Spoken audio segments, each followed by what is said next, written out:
Welcome to Reimagining Member Management in Odoo. I'm Nico, and if you are here and you're working with a either faith-based organization, an NGO, or a public-run organization, the good news is you will be in this talk, and this is the correct talk, and this is where it should be.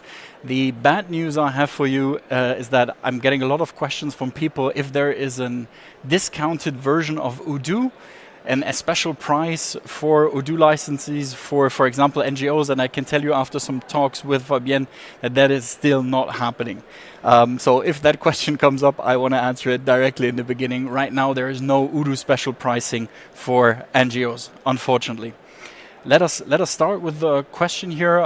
What do these three have in common or not in common? So I'm talking about public institutions, non-profit organizations, or faith-based organizations. They have, in terms of their statutes and limitations, some rather big variances.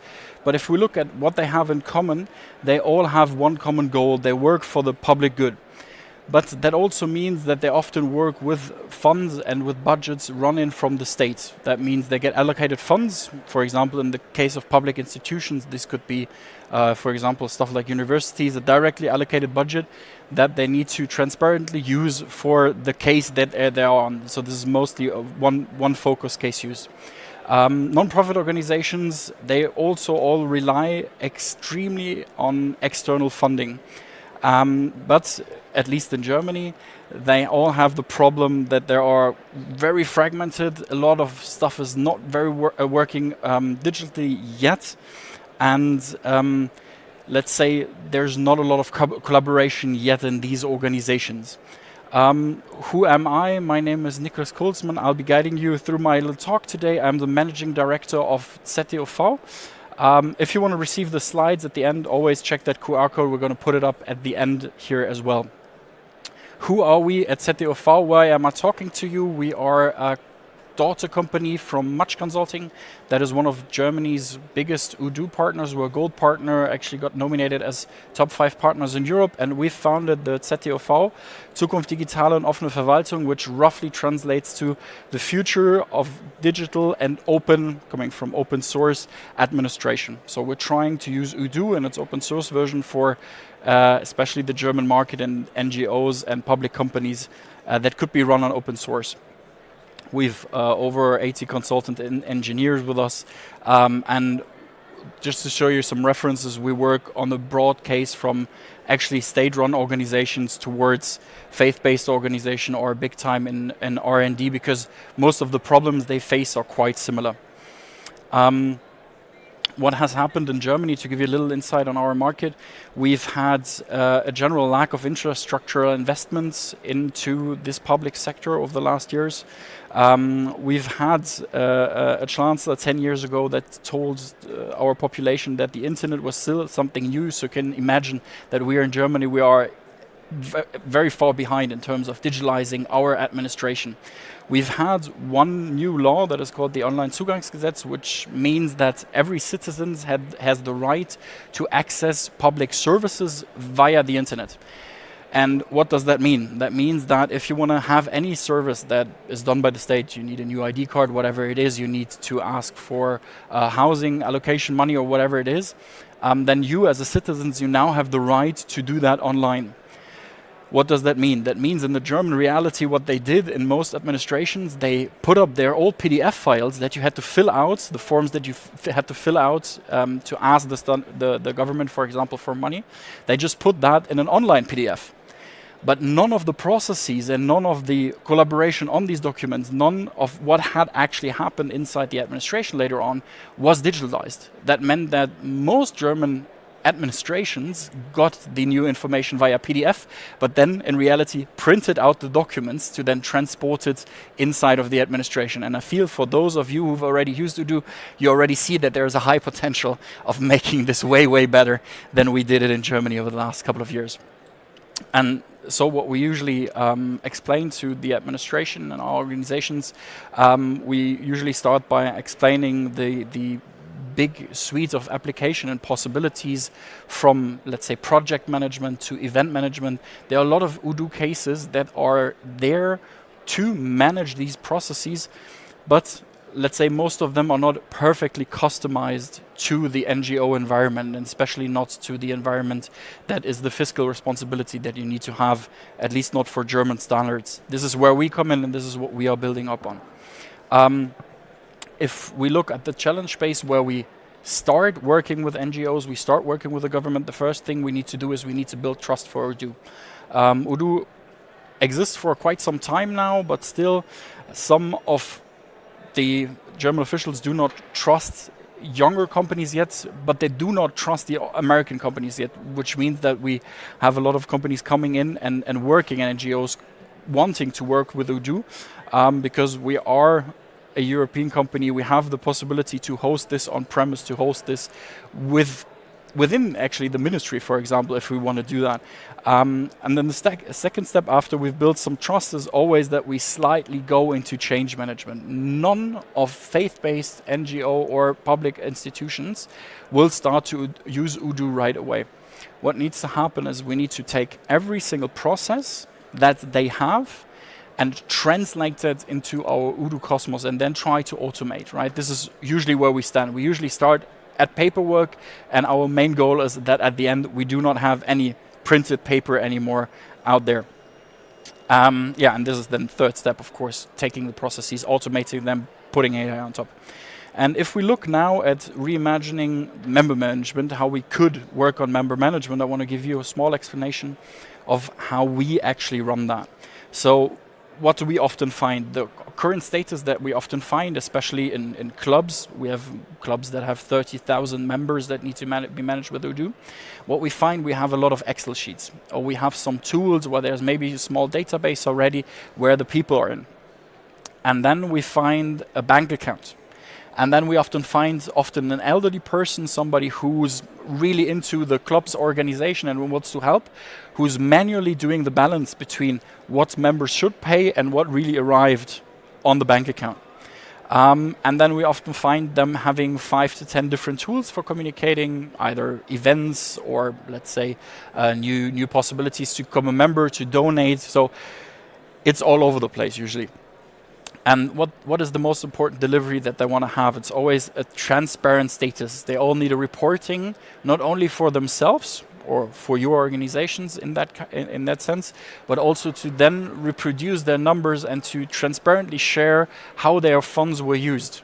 Because if in Germany you are an organization that is gemeinnützig, that is working for the greater good, and that has this tax exemption, you need to show the state what you have been doing, right? So the use of funds here is a very important delivery that I want to have. And in the end, the goal they tell us is always the same.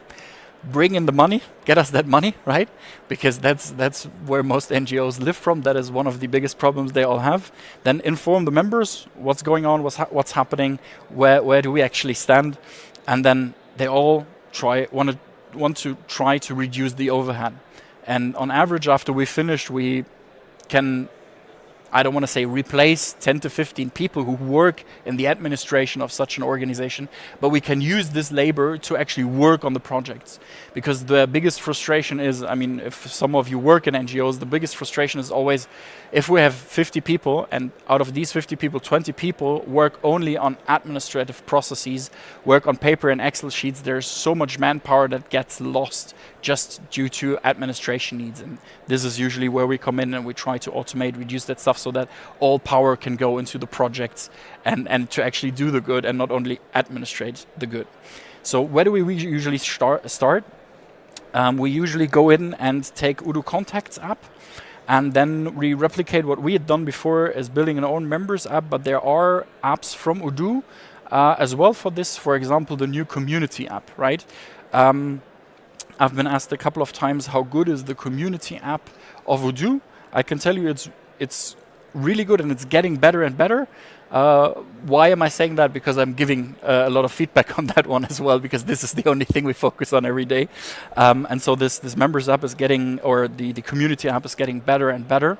And what we do is we usually try to differentiate between normal contacts and actual organization members, or in the terms of the community app, for example, donors, right? If you want to manage your funds.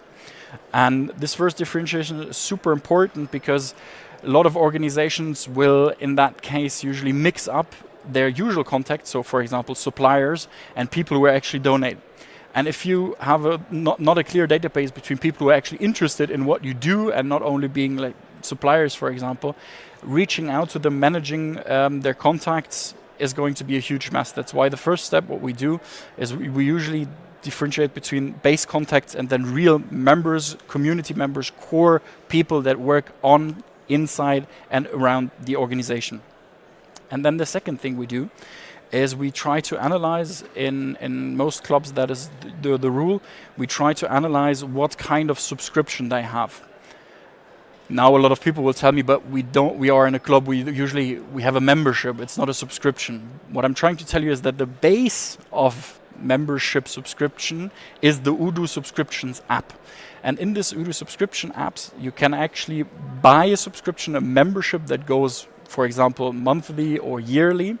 And what we then do is we do an automation with your accounting where we try to balance automatically what happens on your bank account so that you know, let's say we have 100 members, they are all yearly members, they are all in there to get their yearly subscription to pay, let's say, 50 euros.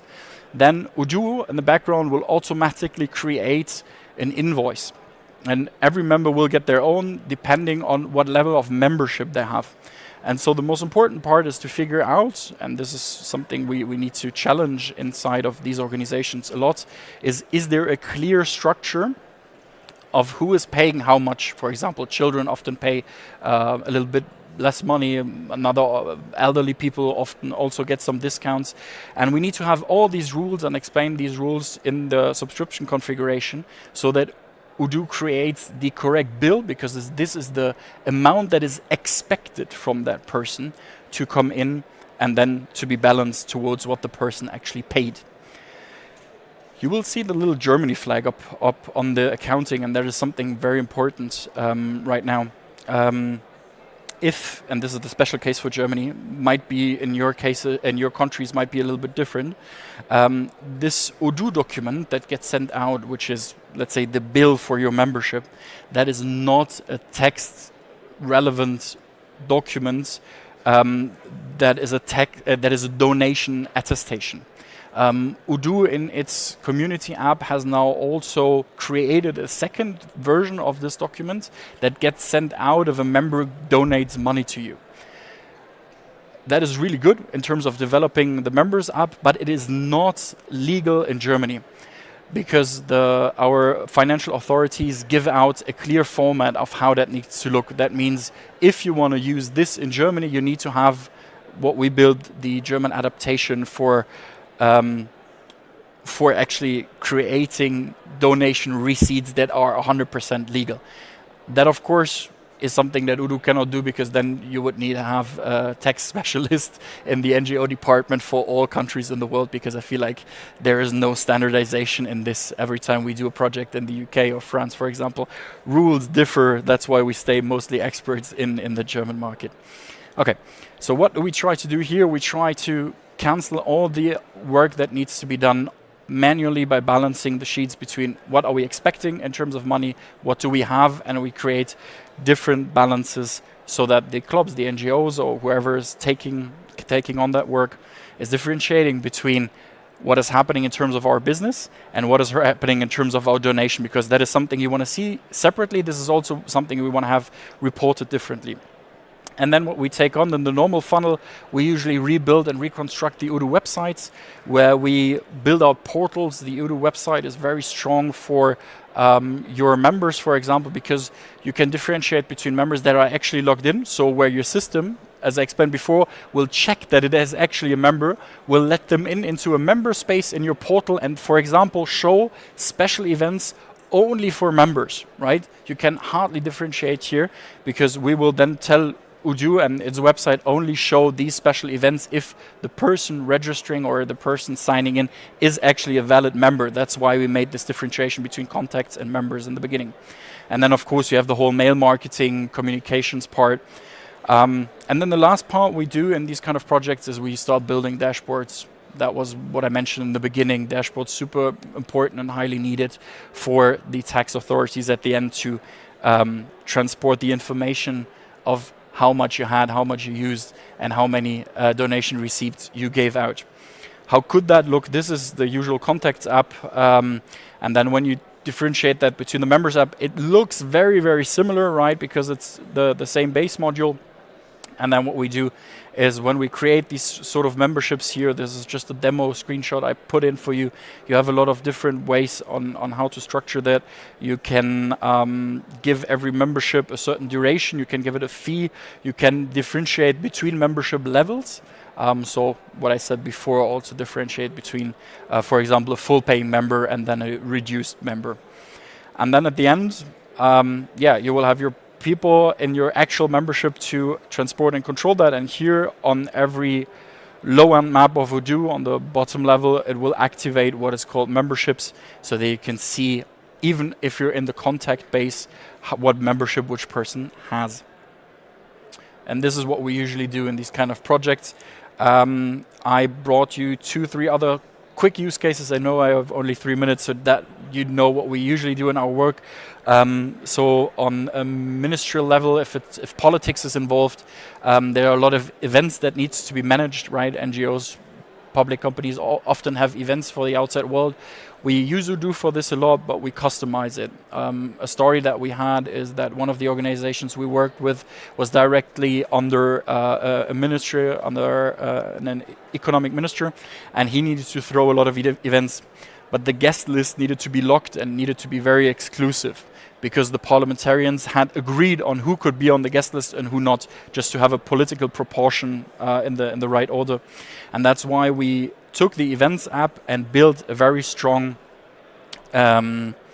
approval module on top of it, so that events could only move forward if all political parties had approved the changes that would happen in that event, so that nobody, the final idea was that nobody could sneak in more of their party members to a common discussion. That was the idea behind this one. Or all the donation app, the customization here, I told you about this already. There are very, very strong rules in most of the countries. I'm not sure where everybody's from, but please, before you use the Odoo community app, check for your legal tax authorities. And then this is the last thing I said. We use Odoo dashboards a lot for the whole reporting and the information towards the state.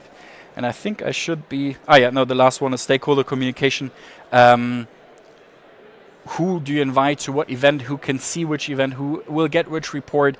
That can all be done in a highly automated way, because Odoo, for example, in your email marketing campaigns will directly give you the opportunity to only send an email or only send a report out to a special type of membership. So you can connect all modular information about your members to all other Odoo use cases, right? If you want to send out, for example, an email, you can select, I want to send them out to all my members, but filter it by a certain membership type if you have, let's say, a special offer for them. And we've built a couple of modules there regarding special mailing lists and templates that can be used. And I think I'm done for that case. If you want the slides, let me know. I'll put them here. Key learnings, I just jumped over them real quick. Key learnings are, please do not start with Odoo before having checked your local tax law. We good? Cool. If we have some questions, is there anybody interested in NGOs? I would love people to have more questions. Let me guess, there is a question if there is a reduced price for NGOs of Odoo. Yeah, don't worry, I will not ask this question. Thank you. That is always the first one coming up. So thank you for your presentation. Welcome. So first question, is the members app still available on Odoo 19? Yes and no. For example, the whole community app of Odoo needs to be downloaded extra. So if you start with the base configuration, it is not in the base configuration. It's a special package that you need to have. Yeah. Okay. For the second question, do you have local administration in your clients, and how does it work with the different departments? Yeah, so that is one of the most complicated questions in the beginning. So who gets to do what, basically? We, as the external provider, are usually the super admin who then from the outside help with the administration of roles. But what we do while onboarding a new ministry, for example, we take them on and we tell them how the administration can work, and then you can very specifically tell Odoo that different departments only get access to different apps. So for example, if you're in the accounting part, you will only have access to the accounting part, but not manage donation campaigns, for example. There you can highly differentiate that. It's quite interesting because most NGOs or club, in the beginning, they're super open. They will always say, please give all our members access to everything, because we are very basic democratic where everybody works together. And then I tell them, let's do that if you want to do that, but let's talk again in 3 months. And usually after 3 months, they tell me, oh, it was not a good idea to give everybody full access rights to everything. It's super transparent, but it made a lot of mess and chaos there. Okay, thank you. Welcome. And second question, what kind of administration is using Odoo, city, land, country, etc.? Yeah, so we have some...